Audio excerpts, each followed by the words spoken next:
साथियों, जो एफआईआर हुई है उसमें मेरा नाम मुख्य रूप से शामिल है और मेरी तरफ से मेरा यही कहना है कि जो भी जांच हो, जो भी टेस्ट हो, कुछ भी हो, मैं अपनी हर जांच के लिए तैयार हूं।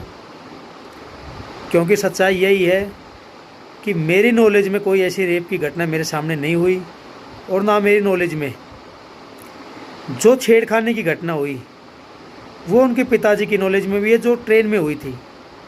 किसान आंदोलन में तो कुछ भी नहीं हुआ और हमने अपनी तरफ से सबसे बात करके संगठन में एक अनिल मलिक को, जिनके ऊपर आरोप लगा था, उनको पहले ही अपने एक संगठन से बेदखल कर दिया था। उसके बाद उनके पिताजी ने खुद एफआईआर में लिखा है कि 14 तारीख को उनकी बेटी बताती है कि उनके साथ ट्रेन में कुछ छेड़खानी हुई है। तो देश के सामने उनके पिताजी को सच बताना चाहिए कि जब बेटी ने बता दिया 14 तारीख को गलत हुआ है, तो उनके पिता ने क्यों स्टेप नहीं उठाए। ये जो एफआईआर हुई है बहुत पहले हो जानी चाहिए थी। उनके पिताजी बताएं रेप के मामले में वो क्यों इस मामले को रेप क्यों बोल रहे हैं। अपनी जो बेटी शहीद हुई है, आप उनकी आत्मा से पूछिए, अगर बेटी क्या बोल के गई है। बेटी यही बोल के गई है कि मेरी वजह से किसान आंदोलन पे कोई आँच नहीं आनी चाहिए। और जब बेटी के साथ छेड़खानी हुई है उसके लिए हमें आवाज़ भी उठानी चाहिए और बेटी को न्याय भी दिलाना चाहिए। ये पूरे देश को इसमें बोलना चाहिए, इसमें कोई दो राय नहीं। तो सवाल इस बात का उठता है कि रेप की जो बात बोल रहे हैं उनके पिताजी, वो उनके पिताजी बताएं कब और कहाँ हुआ है। आंदोलन को आप रेप जैसी बातें बोल के क्यों बदनाम कर रहे हैं। ये आंदोलन की धरती बहुत पवित्र है, इसमें लाखों लोगों की भावनाएं जुड़ी और किसान आज अपने ज़मीनें बचाने के लिए, फसलें नस्लें बचाने के लिए इतने महीनों से शांतिपूर्ण तरीके से यहाँ दिल्ली के बॉर्डरों के ऊपर बैठे हैं। खुद मैं 5.5 महीनों से बैठा हूँ। मेरा इस मामले में नाम घसीटा गया। मैं तो हर जांच के लिए तैयार हूँ, चाहे पॉलीग्राफी टेस्ट हो, कुछ भी हो। मेरी तरफ से बात क्लियर है कि सच्चाई की जीत होगी और जो मेरी नॉलेज में है वो रेप की ऐसी कोई घटना नहीं हुई। ये तो उनके पिताजी बता सकते हैं कि रेप कहाँ हुआ, किसने किया। और अगर मेरा कहीं भी अगर कोई कसूर मिले, रेप करना तो बहुत दूर की बात है, कहीं कसूर मिलता है तो बाकी लोगों से मुझे सब सज़ा भी डबल ट्रिपल दी जाए, पूरा तड़पा तड़पा के मारा जाए। क्योंकि साथियों, मेरा ज़िंदगी का अपना आज तक का आप पूरा दौर देख सकते हैं, पूरा इतिहास देख सकते हैं। मैं सच्चाई का साथी रहा हूँ, ईमानदारी के रास्ते पर चला हूँ और आज जिस दौर में मेरे परिवार वाले गुजर रहे हैं, मैं खुद गुजर रहा हूँ। इस तरह के झूठे आरोपों से मेरे साथी गुजर रहे हैं और आज भी वो लोग मेरे साथ खड़े हैं, पूरा गांव साथ खड़ा है। तो वो लोग सच्चाई के साथ खड़े हैं और सच्चाई देश के सामने आएगी, आज नहीं तो कल, कल नहीं तो फिर 6 महीने लग जाए, साल 5 साल लग जाए। लेकिन आप इस तरह बदनाम नहीं कर सकते किसी को कि आप, ठीक है लड़की के पिता हैं, हमें बहुत दुख है, हमारी बहन, बहुत क्रांतिकारी बहन चली गई कोविड की वजह से, और आप इतने दिन बाद एफआईआर कर रहे हैं। आपको भी देश के सामने बताएं कि इतने लंबे समय जब आप 14 तारीख को पता चल गया था तो आप 29 तारीख को आते हैं दिल्ली के बॉर्डर के ऊपर। इस दौरान बीच में आपने क्या स्टेप उठाए, क्यों नहीं आपने कार्रवाई की, ये आपसे पूरा देश पूछना चाहता है अंकल जी। और आप बिना वजह से निर्दोष लोगों को नहीं फंसा सकते इसमें। चलो आज हरासमेंट भुगत रहे हैं हम, तो आंदोलन की धरती को छोड़ना पड़ा, लेकिन देश के सामने सच ज़रूर आना चाहिए। और मेरी तरफ से यही है कि मैं हर जांच के लिए तैयार हूँ।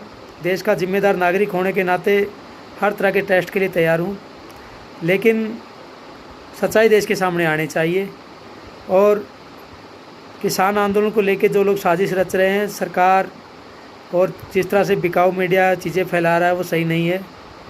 ये आंदोलन चलेगा, यूं ही चलेगा और लोग बढ़ चढ़ के भाग लेंगे इसमें और किसानों की जीत होगी। धन्यवाद। साथियों, बंगाल से आई बहन मोमिता के पिता ने मेरे खिलाफ भी एफआईआर करवाई, जिसमें मेरा नाम शामिल है, जिसमें आज एफआईआर की कॉपी मेरे पास है। और मेरा पक्ष का सामने आना बहुत ज़रूरी है क्योंकि मेरा नाम लिखवाया गया है, इसलिए एफआईआर के पॉइंट टू पॉइंट मैं अपनी बात रखना चाहता हूँ। इतने गंभीर आरोप मेरे ऊपर लगाए गए हैं, उसके अनुसार साथियों मैं बता देना चाहता हूँ। पॉइंट नंबर 3 में लिखा है कि मेरी बेटी को माता और पिता दोनों छोड़ने के लिए हावड़ा स्टेशन पर आए थे। इससे साफ है कि अपनी बेटी को फार्मर प्रोटेस्ट देखने के लिए अब ये दोनों माता पिताजी राजी थे और इनकी सहमति से ये आई है। और इनके पिताजी की एक रिकॉर्डिंग भी है कि इसमें इस पिताजी ने साफ बोला कि बेटी को अगर कोई दिक्कत हो जाए तो कोई प्रॉब्लम नहीं है, मेरी बेटी को फार्मर प्रोटेस्ट देखना है। उसके बाद बहन मोमिता को लेके हम लोग टिकरी बॉर्डर पहुँचे। ये 12 तारीख की बात है, 12 तारीख की सुबह हम पहुँचे थे साथियों। उसके बाद एफआईआर के पॉइंट नंबर 5 में लिखा है 14 अप्रैल को इनके पिताजी ने लिखा है कि 14 अप्रैल को लड़की ने सब सच बता दिया था जो ट्रेन में हादसा हुआ है। इनके पिताजी के अनुसार भी ये लिखा गया है कि अनिल मलिक ने जबरन लड़की को ट्रेन के अंदर किस किया है, जिसमें हम बाकी के 5 लोग भी सोए हुए थे।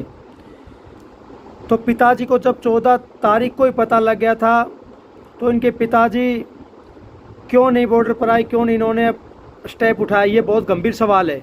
जब किसी पिताजी को पता चलता है कि बेटी के साथ गलत हो रहा है तो पिताजी को आवाज़ उठानी चाहिए थी। उसके बाद पॉइंट नंबर 6 में लिखा है कि मैंने अपनी बेटी को टेंट बदलने के लिए कहा क्योंकि मेरी बेटी वहाँ किसी को जानती नहीं थी। साथियों हमारे साथ 2 लड़कियाँ गई थी, वो उनको जानती थी और 14 तारीख को हमने ही शिफ्ट करवाया था, मैंने और उसमें एक साथी और शामिल थे और कविता से बात करके कविता के टेंट में उसको छोड़ा गया था।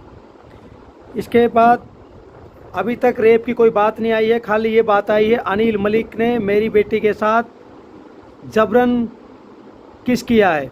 अभी तक पॉइंट में शामिल हुआ है। मतलब 12 तारीख को ये हादसा हुआ ट्रेन में रात को और 14 तारीख को उनके पिताजी को सच पता चल गया था कि बेटी के साथ अनिल मलिक ने ऐसा किया है। उसके बाद अभी तक रेप की और अभी तक किसी चीज़ का जिक्र नहीं हुआ है। इसके बाद पिताजी ने कहा कि मैंने टेंट बदलने के लिए कहा। फिर पॉइंट नंबर 7 में लिखा है मोमिता के पिताजी के अनुसार कि योगिता नाम की लड़की और जगदीश बराड़ जो हमारे साथ गए थे, दोनों ये लोग, योगिता और जगदीश बराड़ की उपस्थिति में मेरी बेटी का एक वीडियो बनवाया गया है। और मेरी विनती है कि जो वीडियो बनाया गया है, जो बहन मोमिता का वीडियो है, वो सार्वजनिक किया जाए क्योंकि आज सब चीज़ें खुलकर सामने आनी चाहिए, सारे देश के सामने सच्चाई का पता चलना चाहिए। जो मोमिता का वीडियो है जो उस दिन पंचायत में भी सुनाया गया था, पंचायत में दिखाया गया था 6 तारीख को, वो वीडियो पूरे देश के सामने सार्वजनिक किया जाए। उसके बाद पॉइंट नंबर 8 में एफआईआर में लिखा है कि बेटी ने बताया कि उनके पेशाब में खून आ रहा है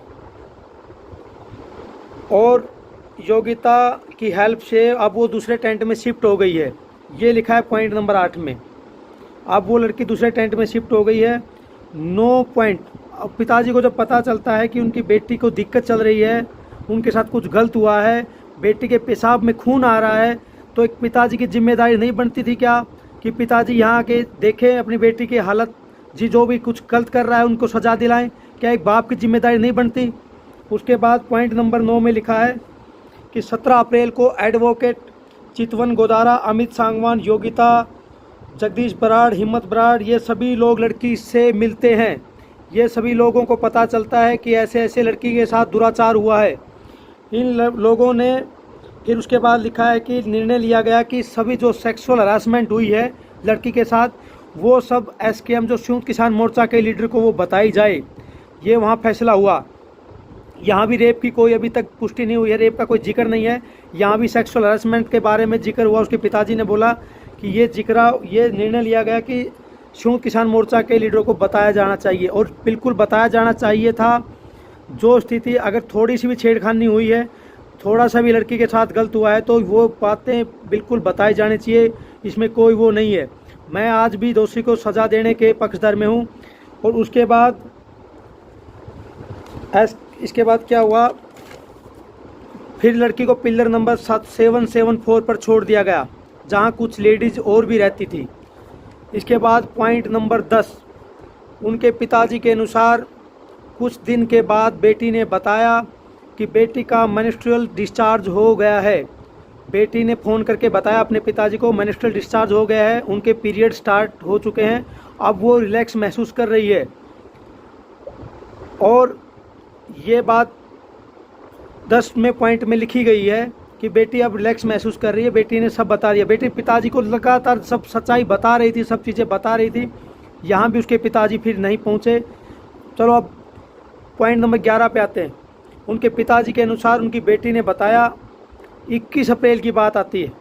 21 अप्रैल को बुखार हुआ है बेटी को, और बेटी ने मेडिकल कैंप जो टिकरी के ऊपर लगे हुए थे वहाँ से दवाइयाँ ली, लेकिन सुधार नहीं हुआ, और बेटी को खांसी भी आई और सांस लेने में दिक्कत हो रही थी। ये 21 तारीख की बात है, जब एक बाप को पता चलता है उनकी बेटी की तबीयत लगातार डाउन हो रही है, उनको सांस लेने में दिक्कत हो रही है, और आज कोरोना चल रहा है, इतनी बड़ी महामारी चल रही देश के अंदर, तब भी एक पिताजी 21 तारीख को जब इनसे संपर्क भी किया। इस दौरान लगातार साथियों मैं आपसे बीच में बता देना चाहता हूँ, 14 तारीख से लेकर लगातार बीच बीच में अंकुर सांगवान ने और ये जो दोषी है अनिल मलिक जिन्होंने छेड़खानी की है, उन्होंने भी इसके पिताजी को संपर्क किया था। अंकुर सांगवान ने संपर्क किया, जगदीश बराड़ ने संपर्क किया, और इनके पिताजी से लगातार रिक्वेस्ट की कि आप आइए और बेटी की जो तबीयत डाउन हो रही है उसको संभालिए। ये लगातार वो फ़ोन की रिकॉर्डिंग है वो भी सार्वजनिक की जाए। मैं इनके पिताजी से रिक्वेस्ट करता हूँ जो भी बातें हुई हैं वो सार्वजनिक की जाएँ। उसके बाद इनके पिताजी बताते हैं कि 21 तारीख को बुखार था, ज़्यादा दिक्कत थी। फिर 24 तारीख को इनके पिताजी को होश आता है, इनके पिताजी जागते हैं, तब जाके इन्होंने कुछ कार्रवाई अपनी तरफ से की है। अभी तक इनके पिताजी ने बाकी किसी लोगों से संपर्क नहीं किया। उनके पिताजी ने 24 तारीख को आविक शाह जो कोलकाता में रहते हैं उनसे संपर्क किया। उसके बाद डॉक्टर अमित से बात हुई। इसमें लिखा है बिल्कुल साफ साफ, डॉक्टर योगेंद्र यादव से संपर्क किया गया। फिर योगेंद्र यादव ने डॉक्टर अमित की ड्यूटी लगाई कि आप जाइए और 25 तारीख से बेटी जो मोमिता बहन जो बीमार है उसका इलाज शुरू किया जाए, उसको मेडिकल हेल्प दी जाए। ये फैसला इसमें लिखा हुआ है कि ये सब चीज़ें हुई। उसके बाद 25 अप्रैल को इनके पिताजी ने लिखा है कि एसकेएम लीडर की टच में आके अनिल मलिक और अनूप ने बेटी को बंगाल छोड़ने का निर्णय लिया। साथियों बिल्कुल सही है, बात बिल्कुल सही है कि कमेटी की तरफ से निर्णय हुआ था, टिकरी बॉर्डर की कमेटी, वो मेरे पास आए थे। उन्होंने कहा कि बेटी बीमार है, इसको वापस छोड़ दिया जाए ताकि बंगाल में अपने माँ बाप के आगे वो इलाज करवा सके। लेकिन साथियों इसी बीच में सुबह जोगेंद्र गांव तालू से हैं जो बहुत सक्रिय हैं टिकरी बॉर्डर के ऊपर, मैंने उनको कहा था कि बहन मोमिता की तबीयत डाउन होती जा रही है और हम लोग मिलके दिल्ली के किसी अच्छे हॉस्पिटल में उसका इलाज करवा सकते हैं। तब उन्होंने कमेटी से बात की तो कमेटी का यही फैसला हुआ था कि नहीं, लड़की को बंगाल छोड़ने का ही फैसला हुआ है, कैसे करके बंगाल में ये अपने पिताजी के पास वहाँ इलाज करवाए। तो साथियों उसके बाद जब फैसला हुआ, इनके पिताजी ने ये लिखा हुआ है कि किसी एसकेएम लीडर ने उनसे बात की, जिसने बात की उसके पिताजी वो नंबर भी सार्वजनिक करें ताकि उसका नाम शामिल आए। ये सच्चाई है और कमेटी के फैसले के अनुसार ही वो फैसला हुआ था।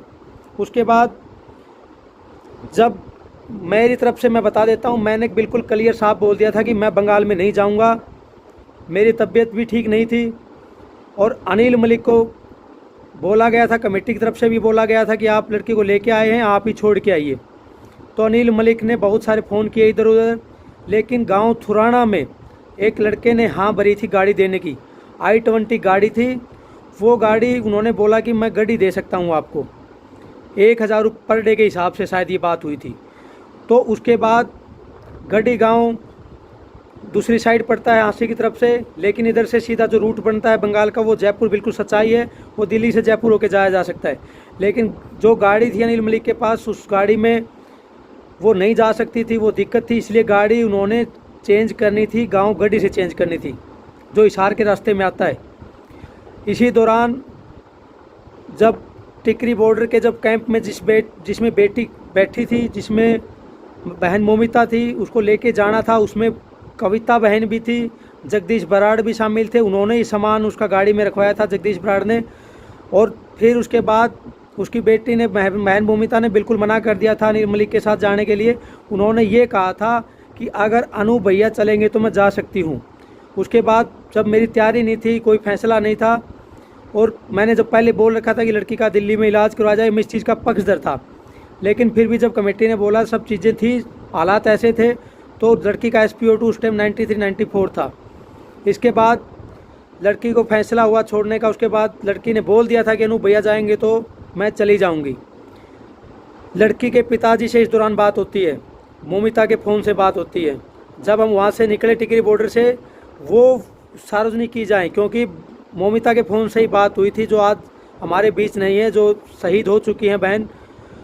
उनके फ़ोन से इनके पिताजी से जितनी भी रिकॉर्डिंग है उस दिन की, जो पिताजी बोल रहे हैं कि मैंने मना कर दिया था कि मत लेके आओ, वो बिल्कुल गलत बातें हैं, झूठी बातें हैं। जो रिकॉर्डिंग है उसमें ये बिल्कुल बोला भी गया था कि आप ठीक है ले आइए, आपको यहाँ एक रात को ठहरना पड़ेगा।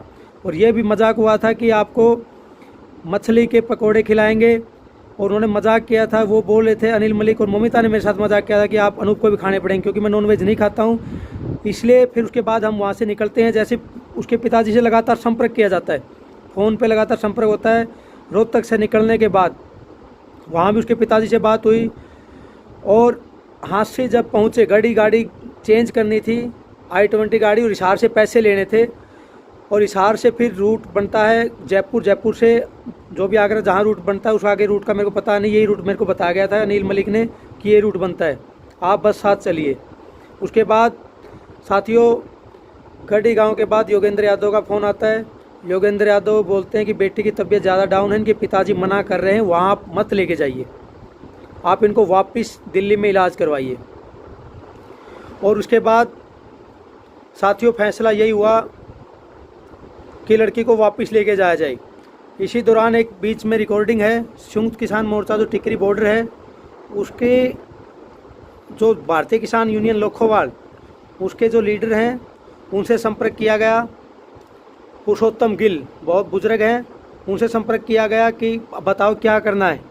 साथियों वो रिकॉर्डिंग मैं आपको अंत में सुना देता हूं कि जो ये लोग बोल रहे हैं कि लड़की का अपहरण किया गया, इस तरह का अपहरणकर्ता कभी फ़ोन ऑन रखता है क्या? फ़ोन से संपर्क करता है क्या? जब लगातार योगेंद्र यादव के फ़ोन उठ रहे थे, लगातार संपर्क हो रहा था।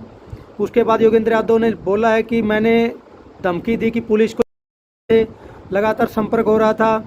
उसके बाद योगेंद्र यादव ने बोला है कि मैंने धमकी दी कि पुलिस को ये हो जाएगा, ये हो जाएगा, वापस आ जाओ। ऐसी धमकी से पहले ही हम वापस मोड़ चुके थे गाड़ी को, सोरखी गांव में गाड़ी वापस पहुंच चुकी थी।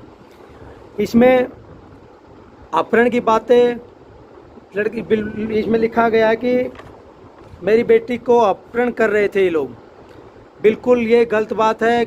कमेटी के निर्णय के बाद ही ये फैसला हुआ था कि लेके जाया जाए, और ये कोई एक दो आदमी का फैसला नहीं था, ये सारी कमेटी का फैसला था। और उसके बाद सबके संपर्क में थे, अपहरणकर्ता कभी किसी के संपर्क में नहीं रहते, ये बिल्कुल एक कॉमन सेंस की बात है। लगातार उनके पिताजी संपर्क में थे। और साथियों मैं आपको वो रिकॉर्डिंग सुना देता हूँ, जब भारतीय किसान यूनियन के, जब टिकरी बॉर्डर के भारतीय किसान यूनियन लोखोवाल, उनके पुरुषोत्तम गिल, उनसे मेरी बात हुई, खुद मैंने फ़ोन किया, उनकी रिकॉर्डिंग मैं आपको सुनाना चाहता हूँ। ये रिकॉर्डिंग आप सुन लीजिए। इसलिए सब कमेटी का फैसला था, इसलिए जा रहे थे ना। ले जाओ कोई बात नहीं, मानो की बात लेके जाओ। हाँ तो वही तो बता रहा हूँ ना मैं। फिर वो बोल रहे हैं कि एक बार इलाज करवाएंगे ना, फिर अपने आप चली जाएगी। नहीं ठीक है, अगर वो योगेंद्र यादव अगर जिम्मेवारी ले रहे हैं तो फिर उन्होंने कोई गल नहीं करनी, टप के चलेगा आगरा टप के। हाँ वो हाँ सुना साथियों, इसमें ये साफ साफ बोल रहे हैं कि आप बेशक ये बोल दो कि हम आगरा टप गए। अब आप, ये सच्चाई है। योगेंद्र यादव का जब फ़ोन आया तो अनिल मलिक ने ये बोला था कि हम आगरा हैं, और ये बिल्कुल उन्होंने गलत बोला था। मैंने गाड़ी के अंदर भी बोला था कि आप किसी से झूठ मत बोलिए, जहाँ लोकेशन है, जहाँ हम पहुँचे वही सच बताइए। तो अनिल मलिक ने ये जवाब दिया था, मेरे से गलती से निकल गया है। और जब कमेटी से बात हो रही थी तो कमेटी की आपकी रिकॉर्डिंग मैंने आपको सुनाई है। जो ये अपहरण की बातें कर रहे हैं बिल्कुल बेबुनियाद हैं। वापस उनके पिताजी और योगेंद्र यादव के बोलने पर पिलर नंबर 783 पे लड़की को छोड़ दिया गया। अगर कोई भी किसी तरह की मंशा गलत होती तो आप बताओ कि कोई वापस लेके आता क्या? इनके अनुसार जब लगातार इनके संपर्क में थे, संपर्क में आने के बाद लड़की को 783 नंबर पे छोड़ दिया गया।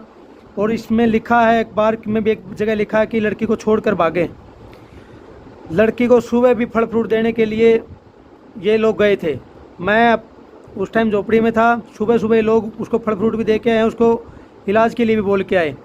जब संपर्क में थे योगेंद्र यादव को जो पता चल गया था, 24 तारीख से लड़की के संपर्क में थे, उनको पता था लड़की की तबीयत डाउन है, तो किसी अच्छे हॉस्पिटल में इलाज हो सकता था, ये मेरा भी मानना है। और साथियों, उनके पिताजी की जो एक बेटी के बाप हैं, उनकी भी जिम्मेदारी बनती थी लगातार, जिनको 13 तारीख को 14 तारीख को पता चलता है उनकी बेटी के साथ कुछ गलत हुआ है। और अंत तक साथियों, जब लड़की 25 तारीख के बाद जब इन्होंने साफ लिखा है कि उसके बाद उनका इलाज शुरू हो जाता है, वो लगातार हॉस्पिटल में रहती है, तो फिर इसमें बीच में कहाँ बताएं, उनके पिताजी बताएं रेप कब हुआ, रेप की जो बात कब किस तारीख को हुई और कहाँ हुई, ये उनके पिताजी बताएं। क्योंकि लड़की एक रात भी जो झोपड़ी जिसका जिक्र किया हुआ पिलर नंबर 755 में जो झोपड़ी बनी हुई थी, जिसको हटाया भी गया है, उसमें एक रात भी नहीं सोई। और सामने वाले टेंट में जहाँ एक पंजाब के बुजुर्ग भी हैं, वहाँ उनके पास वो फोल्डिंग उनका लगाया गया था, वहाँ वो सोई है। और साथियों, रेप की बातें बिल्कुल बेबुनियाद है, बिल्कुल गलत हैं। हाँ, ये बिल्कुल सच्चाई है, उन्होंने सबको बताया था कि 12 तारीख को ट्रेन में आते उसके साथ कुछ गलत हुआ है। और 13 तारीख को फिर बैसाखी थी, बैसाखी की शाम को ही बहन मोमिता फिर से अनिल मलिक के साथ घूम रही थी, इसमें भी बिल्कुल सच्चाई है। और बहुत सारे साथियों ने देखा भी है कि वो उनके साथ घूम रही थी, वो सिगरेट पी रही थी उनके साथ। ऐसा लग रहा था कि उनकी म्यूचुअल अंडरस्टैंडिंग एक टाइप से। जब अनिल मलिक से पूछा गया, अनिल मलिक को हमने सस्पेंड भी कर दिया था, अपने संगठन से हटा दिया था, क्योंकि हमारा बिल्कुल साफ संगठन है, इस तरह की सोच के हम लोग नहीं हैं। मेरा पूरा कैरियर गांव से लेके अब तक का, पूरा जन्म से लेके अब तक का बिल्कुल जितना भी कैरियर है उसको आप देख लीजिए। मेरी भी 4 बहनें हैं, और मैंने ये बात मोमिता को बताई थी कि आप मेरी बहन बराबर हैं, जो भी आपके साथ कुछ कोई गलत होता है तो आप मेरे को बताएं। तो उसके बाद सब चीज़ें हो चुकी थी, अनिल मलिक को हमने सस्पेंड कर दिया था, हटा दिया था, और संयुक्त किसान मोर्चा में ये चीज़ें शामिल थी। फिर उन्होंने, लड़की ने यही बोला था कि ठीक है, अब आराम से लूँगा, मुझे कोई शिकायत नहीं। ये सब चीज़ें साथियों हो चुकी थी। उसके बाद उनके पिताजी को भी पता था, सब लोगों को पता था। इनके पिताजी को मैं पूछना चाहता हूँ, जब एक पिताजी को पता चलता है बेटी के साथ गलत हो रहा है, तो 14 तारीख को पता चलता है, तो 29 तारीख को क्यों आते हैं? एक बाप को जब पता चलता है, इन्होंने लिखा हुआ है FIR में रेप की लिखाया गया है, और जब एक पिताजी को इन्होंने खुद ने लिखा है कि मेरे को 14 तारीख को बेटी ने बताया सब कुछ। 14 तारीख से बेटी लगातार, कविता नाम की लड़की जो जिन्होंने इनकी इतनी सेवा भी की है लड़की की, जब ये बीमार हुई थी तो कविता ने बहुत सेवा की है, जिसका भी FIR में नाम लिखवा दिया था इनके पिताजी ने। कविता बहन ने बहुत सेवा की है, एक माँ का फ़र्ज़ निभाया, एक बहन का फ़र्ज़ निभाया है। और वो कविता बहन भी 6 तारीख को पंचायत में शामिल थी, और वो वीडियो भी सार्वजनिक की जाए जो वीडियो बनाई है। और आज भी साथियों मेरा स्टैंड है, पहली बात तो रेप नाम की कोई घटना हुई नहीं, ये खाली इतना बड़ा प्रोपगेंडा किसान आंदोलन को बर्बाद करने के लिए ये बनाया गया है। और जो चीज़ें, जो घटना हुई थी, जो छेड़खानी की जो चीज़ें बात हुई थी, वो उनके पिताजी को भी पता था, सबको बराबर पता था ये चीज़ें कि कुछ गलत हुआ है, कुछ जो किसकी घटना हुई है, जबरन किसकी घटना हुई है, ये पता था।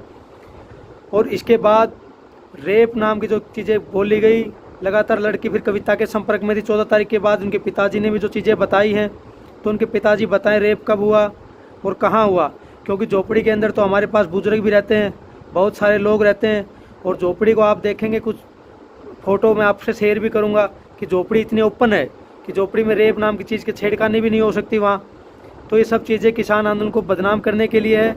और साथियों मेरा आज भी स्टैंड है, अगर कोई भी रेपिस्ट को तो होनी चाहिए सज़ा, रेप नाम की चीज़ हुई नहीं है, जहाँ ये पंचायत ने भी माना था और उनके पिताजी खुद मान रहे इस चीज़ों में। और उन्होंने, पिताजी ने कहीं मेंशन नहीं किया कि किस जगह पे कहाँ रेप हुआ और किस तारीख को रेप हुआ है। इनके पिताजी ने सिर्फ खाली इस घटना का जिक्र किया हुआ कि अनिल मलिक ने उनकी बेटी के साथ बदसलूकी की है। रेप का कहीं भी इसके पिताजी भी स्पष्ट नहीं कर पाए कि कहाँ रेप हुआ है और कब रेप हुआ है। तो साथियों, किसान आंदोलन को बर्बाद करने के लिए बहुत बड़ी साजिश रची गई। 30 तारीख को बहन मोमिता यहाँ से शहीद होके अपनी शहादत दे गई। उनके पिताजी 8 तारीख को मुकदमा करते हैं। साजिशन मेरा नाम लिया गया, मुझे इसमें फंसाया गया, मेरा अभी ये स्टैंड में पहले दिन से बोल रहा हूँ, रेप करना तो दूर की बात, मेरा कोई भी कसूर निकले तो मुझे आप बहुत बड़ी सज़ा देना। जूते चप्पलों से सब किसान साथी मुझे पीटे और इतना बेइज्जत करना और बोटियाँ काट काट के तड़पा तड़पा के मुझे मारा जाए अगर मैंने कोई भी कसूर किया है।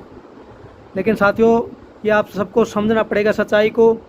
एक पिताजी को जब पता चल जाता है, चाहे थोड़ी छेड़खानी हुई हो, हालांकि उसके पिताजी तो रेप की लिखवाया गया FIR में, जब एक पिताजी को इतने दिन पहले ही पता चलता है एक बेटी के साथ गलत हो रहा है तो बहुत बड़ा सवाल है कि एक पिताजी आएंगे या नहीं आएंगे बेटी को संभालने। जब उनके पिता को पता चलता है कि बेटी बीमार भी हो गई है और उनके पिता को बताया भी जाता है बार बार कि आपकी बेटी बीमार है, आप आइए। देखिए, आज बहन मोमिता हमारे बीच नहीं है, भगवान उनकी आत्मा को शांति दे। वो बहुत क्रांतिकारी और बहुत जुनूनी लड़की थी और आज उनकी शहादत के ऊपर इतनी बड़ी राजनीति हो रही है, ये सही नहीं है। किसान आंदोलन जो इतना पवित्र आंदोलन है, जो इतने लगातार समय से चला आ रहा है और जिसमें पहले दिन से ही मैं फैसला करके आया था कि जब तक ये आंदोलन हम नहीं जीतेंगे मैं घर नहीं जाऊंगा। साथियों, जो घर की दहलीज है उसके ऊपर मैं आज भी नहीं गया हूँ। लगातार मैंने कमिटमेंट मेरी फाइनल है, आज भी फाइनल है कि जब तक हम ये जंग नहीं जीतेंगे, काले कानून वापस नहीं होंगे, तब तक मैं घर नहीं जाऊंगा। और आज मैं अगर लड़ रहा हूँ, अगर मैंने कुछ भी गलत किया होता तो मैं आप सबके सामने, इतनी मेरी औकात नहीं थी आप सबके सामने आऊँ, मैं अपने आप को ख़त्म कर लेता। अगर आज मैं लड़ रहा हूँ तो सिर्फ सच्चाई के लिए लड़ रहा हूँ कि सच्चाई सबके सामने आनी चाहिए। और इसमें मैं अपनी तरफ से क्लियर कर देता हूँ, मैंने ऐसा कुछ भी नहीं किया। रेप करना दूर की बात, हालांकि मैं तो बहन मानता था उसको, कोई भी गलत काम किया ना, मैंने किसी की हेल्प की, कुछ भी की। मैं पहले दिन से बोल रहा हूँ कि दोषी को सज़ा मिले और उनको हमने अपने संगठन से सस्पेंड कर दिया था, उनको हटा दिया था पूर्ण रूप से। और आज भी मैं इस फैसले पर हूँ कि दोषी को कड़ी से कड़ी सज़ा मिले। मैं बहन मोमिता के परिवार के साथ हूँ, बहन मोमिता के साथ हूँ, उनको न्याय मिलना चाहिए। लेकिन उनके ऊपर, उनकी शहादत के ऊपर इतनी गंदी राजनीति ना की जाए कि बेटी की शहादत के ऊपर आज कुछ लोग अपनी राजनीति चमकाएं और किसान आंदोलन जो इतना पवित्र आंदोलन है वो ख़राब हो। ऐसा नहीं होना चाहिए। हम सबको सच्चाई के लिए लड़ना चाहिए, न्याय के लिए लड़ना चाहिए। जो चीज़ें वो सबके सामने आनी चाहिए, जो सच्चाई है। उनके पिताजी को भी सब सच देश को बताना चाहिए कि वो क्यों नहीं आ पाए, उन्होंने बंगाल से आने में 18 दिन 17 दिन क्यों लगा दिए। ये उनके पिताजी को बताना चाहिए जिनकी एक बेटी थी। और कमेटी के संयुक्त किसान मोर्चा से मेरी अपील है कि आप लोगों को भी कम से कम एक बार जो भी नाम आए थे सबके उनका पक्ष सुन लेना चाहिए था। और 6 तारीख को जो पंचायत हो चुकी थी टिकरी बॉर्डर के ऊपर, जिसमें सब कुछ निकल के सामने आ चुका था कि कौन दोषी है, क्या क्या मामला हुआ है, फिर भी आप लोगों ने उसके ऊपर संज्ञान क्यों नहीं लिया। और दोषी को तुरंत प्रभाव से वहीं पे FIR पहले ही हो जानी चाहिए थी। और जब सब चीज़ों को सच्चाई पता थी, रिकॉर्डिंग मैंने सुना दी है, जब ले जाने की बात, मेरा जहाँ नाम लिया जा रहा है कि अपहरण के नाम में मेरा नाम लिया जा रहा है, सब संपर्क में थे, कोई भी गलत किसी तरह की मंशा नहीं थी। साथियों, लड़ाई बहुत बड़ी है, ये किसान आंदोलन ये हर हाल में जीतेंगे और हर हाल में हम लोग जीत के घर जाएंगे। लेकिन आज इतना बड़ा संकट आज किसान आंदोलन के ऊपर आया है। किसान आंदोलन हमें बड़ी शांति तरीके से, बड़ा धैर्य से इस चीज़ का सामना करना है। और जब तक सच्चाई सबके सामने नहीं आती, सच्चाई यही है, मेरी तरफ से मैंने बता दी है। और मैं ये बोल रहा हूँ कि अगर मेरी कहीं भी गलती निकले, रेप करना तो बहुत दूर की बात है, कहीं भी अगर गलती निकले तो मेरा को बुरी तरह मारा जाए, फांसी सरेआम सबको गोली मार, कुछ भी करे, आप सज़ा देने के लिए जो भी सज़ा देंगे मैं उसको भुगतने के लिए तैयार हूँ। लेकिन इस आंदोलन की आत्मा पवित्र रहनी चाहिए। किसी तरह की अगर किसी ने गलत किया है तो उसको सज़ा, बहुत बड़ी सज़ा मिलनी चाहिए। ये मैं स्टैंड पे आज भी कायम हूँ। आज सरकार चाहती है कि हमारा आंदोलन ख़राब हो, इसलिए इस प्रोपगेंडे से हमें बचना है और दोषी को सज़ा मिलनी चाहिए, बहन मोमिता को न्याय मिलना चाहिए और आंदोलन के ऊपर कोई आंच नहीं आनी चाहिए। जो मीडिया प्रोपगेंडा फैला रहा है, जिस तरह दैनिक जागरण में बेवजह की बातें फैलाई जा रही हैं, FIR से अलग बातें खामखा में फैलाई जा रही हैं, वो बिल्कुल बेबुनियाद हैं। 4 बहनों का मैं भाई हूँ और आज तक किसी प्रकार की कोई भी अगर आप पता लगा सकते हैं, गांव राम होता है, मेरे गांव में आप पता लगा सकते हैं किसी तरह का, जिस तरह का मेरा चरित्र रहा है। और इस तरह ये पवित्र आंदोलन के अंदर मैं पिछले 5.5 महीनों से यहाँ संघर्ष कर रहा हूँ। तो इस तरह का जघन्य अपराध कोई आदमी अपने दिमाग में सोच भी नहीं सकता। और इन सब के बीच में जब पूरी झोपड़ी ओपन है, कोई गेट नहीं है उसके ऊपर, उसमें कैसे चीज़ें हो सकती हैं, ये बड़ी सोचने वाली बात। साथियों, ममिता बहन को न्याय मिले, आंदोलन के ऊपर कोई आँच ना आए और दोषी को सज़ा मिले, इन सब चीज़ों के साथ मैं अपना पक्ष आज मैंने रखा है। और कोई मेरी गलती हो तो मुझे सज़ा मिले। आप सबके सामने जल्द ही कभी सामने आएंगे। और अगर चीज़ें कभी भी आना पड़ा, कोई भी अगर गांव की पंचायत, गांव के लोग, सब लोगों को ज़रूरत पड़ेगी मेरी, तो मैं आने के लिए तैयार हूँ। सच्चाई रहेगी, सत्य की जीत होगी। जो साथी मेरा इस वक्त में, इस जो बुरा दौर मेरा चल रहा है उसमें मेरे साथ खड़े हैं, उन सब का मैं तहे दिल से धन्यवाद करता हूँ। ज़िंदगी में मैं कभी नहीं भुला पाऊँगा, क्योंकि आज वो लोग सच के साथ खड़े हैं। बहुत बहुत धन्यवाद। उनके पिताजी ने बोला है, खुद माना है कि सब कुछ पता था, तो उनके पिताजी सबके सामने क्लियर करे, देश के सामने, कि उनको इतना टाइम क्यों लग गया। 12 तारीख को, जब 14 तारीख को घटना उनके सामने आती है, तो वो इतना लेट क्यों आए। जब उनको पता भी चलता है कि बेटी बीमार है, तो भी अपनी बेटी को के हालात जानने के लिए वो क्यों नहीं आए। तो वो देश के सामने बताएं। और सब चीज़ों में मैं सहयोग के लिए तैयार हूँ। मैं एक जिम्मेदार व्यक्ति हूँ, इस देश का जिम्मेदार नागरिक हूँ। जहाँ मेरी ज़रूरत पड़ेगी, जब लोग सब पूरा संगठन, जो पूरा समाज, पूरा गांव, खाप सब कुछ मुझे बोलेंगे, मैं आने के लिए तैयार हूँ। लेकिन कर पाई ये सब चीज़ें जो फैल रही, इन सब चीज़ों को हमें समझना पड़ेगा। जो रेप के जो आरोप लगे हैं इस किसान आंदोलन के ऊपर, उन सबको अब हमें मिलकर सामना करना पड़ेगा। और जो इन चीज़ों में शामिल हैं उन लोगों को एक्सपोज करना पड़ेगा। जो खामखा की चीज़ें फैलाई गई, उन लोगों को हमें एक्सपोज करना पड़ेगा। कुछ लोग आंदोलन को बर्बाद करने की कोशिश कर रहे हैं। मैं हर तरीके की, जितना भी मेरे से हो सकता है, मैं वो करने के लिए तैयार हूँ। और अगर मैंने कहीं कसूर किया है तो मैं सज़ा भुगतने की तैयार हूँ। मेरे को बाकी लोगों से सज़ा भी डबल मिलनी चाहिए, मैं इस चीज़ के लिए तैयार हूँ। पूरी तरह तड़पा के मारा जाए, क्योंकि आंदोलन के ऊपर, इतना पवित्र आंदोलन के ऊपर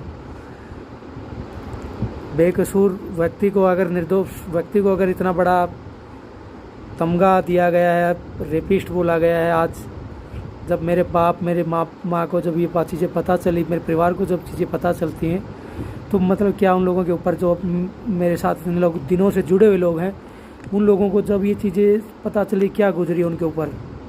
तो इस चीज़ का भी मुझे जवाब चाहिए कि आप कैसे रेपिस्ट बोल सकते हैं, कैसे आप रेप की इतनी बड़ी धाराएं मेरे ऊपर लगा सकते हैं। ये आप अंकल जी, आपको जवाब देना पड़ेगा, क्योंकि सच्चाई की जीत होगी। आप चलो, आप बेटी गई है, बहन गई है, वो बहुत क्रांतिकारी थी, इस बात का दुख है हमें, लेकिन उसका अपना जायज़ फ़ायदा नहीं उठा सकते। आप पिताजी हैं, लेकिन आपको आना भी चाहिए था। इतने दिन आप क्यों नहीं आए? एक बाप होने के नाते आना चाहिए था। और PFIR आपको पहले ही करवा देनी चाहिए थी। किस चीज़ का दबाव था आपके ऊपर, वो भी बताएं। सच्चाई सामने आनी चाहिए थी। पूरा देश आज सच्चाई को जानना चाहता है, और सच्चाई सबके सामने आनी चाहिए। और जो आपने मेरे ऊपर इतना बड़ा सवाल, आज पूरा कैरियर मेरा दांव पे, मेरी पूरी ज़िंदगी आज दांव पे है, तो उसके ऊपर स्पष्ट करें। और क्यों आपने मेरे ऊपर इतने बड़े आरोप लगाए हैं? सब चीज़ें पता थी, जब मीटिंग हो चुकी, सब क्लियर हो चुका है। 5 लोग निर्दोष थे बिल्कुल, उनमें मैं भी शामिल हूँ। क्यों आपने इतने बड़े आरोप लगाए? आज मैं, अगर थोड़ी सी भी गलती होती मेरी, तो मैं अपने आप को ख़त्म कर लेता। लेकिन मैं आज लड़ रहा हूँ, तो मैं सिर्फ सच्चाई के लिए लड़ रहा हूँ, ताकि देश के सामने सच्चाई आए। और जब तक सच्चाई की जीत नहीं होगी, मैं लड़ता रहूँगा। संघर्ष, किसान का बेटा हूँ, किसानों के लिए संघर्ष करता रहूँगा। इसमें कोई राजनीतिक पार्टी का कोई लेना देना ही नहीं था। मैं किसान का बेटा होने के नाते टिकरी बॉर्डर के ऊपर बैठा, और पिछले 5.5 महीनों से मैं टिकरी बॉर्डर पे ही था। और आज भी मैं घर नहीं गया हूँ। मैं, जब किसानों की जीत होगी, काले कानून वापस होंगे, तभी मैं घर जाऊँगा। और जो मुश्किल घड़ी में, इस मुश्किल घड़ी में मेरे साथ खड़े हैं, मैं उनसे भी साथियों को सलाम करता हूँ कि आप लोग सच्चाई के साथ खड़े हैं। सच्चाई की जीत होगी। और जिस तरह के आरोप लगाए गए, वो बिल्कुल बेबुनियाद है। रेप के आरोप, मैं इस तरह का जघन्य अपराध कभी सोच भी नहीं सकता। कभी मैं इस तरह का, कोई भी, आज तक मेरी ज़िंदगी का इतिहास रहा है, कभी भी मैं ऐसा काम गलत कर ही नहीं सकता। तो साथियों आप सबका साथ चाहिए, सच्चाई की जीत होगी और जल्दी जीत होगी, किसानों की जीत होगी। आप सबका साथ चाहिए। धन्यवाद।